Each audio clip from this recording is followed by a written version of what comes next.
The honourable member for Halifax, Citadel-Sable Island. Mr. Speaker, my question is for the Minister of Advanced Education. We know how desperately students need access to affordable housing. This department released massive amounts of unbudgeted funding last year for student housing projects across the province. But we were concerned to discover that the units being built at NSCC campuses will be rented at something the government calls fair market averages, and I'll table that. Students are already facing extraordinary financial pressures, from cost of living increases to the highest tuition in the country. Can the minister explain how fair market average will be affordable for students? The Honourable Minister for Advanced Education. Thank you, Mr. Speaker. Thank you, Member Opposite, for that question. Students are absolutely at the centre of everything we do, and it's affordability for students and overall for students. That's important. And we can't just look at housing as in student affordability. We look at it as an umbrella where we're looking at tuition, we're looking at transportation, we're looking at housing. We did announce 3 NSCC student housing projects before we even started our first ever student housing strategy. And Mr. Speaker, I truly wish that I had inherited a student housing strategy, because it takes time to build housing. The honourable member for Halifax, Citadel-Sable Island.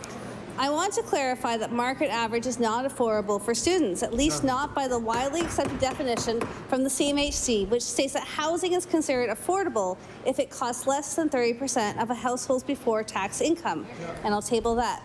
The minister has indicated that the student housing strategy will be released later this year, but will not include a definition of affordable housing. Instead, the department will continue to allow individual organizations and housing providers to set their own rents.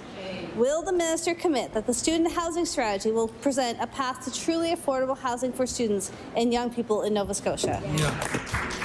The Honourable Minister for Advanced Education. Thank you, Mr. Speaker. Thank you, Member Opposite, for that important question.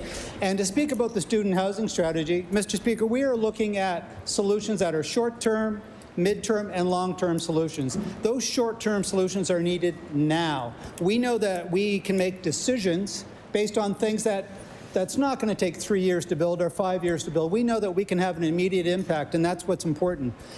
We're looking at our private sector, we're looking at our public sector, we're looking at our university system, we're looking at our colleges, everybody, and working with students in order to find the solutions for them. And we know, Mr. Speaker, that the demographic has changed. The demographic has changed where it's not just 18-year-olds that are coming into the market for housing, but we're looking at families coming from international markets coming in. We're doing everything we can, Mr. Speaker. The honourable member for Clayton Park West.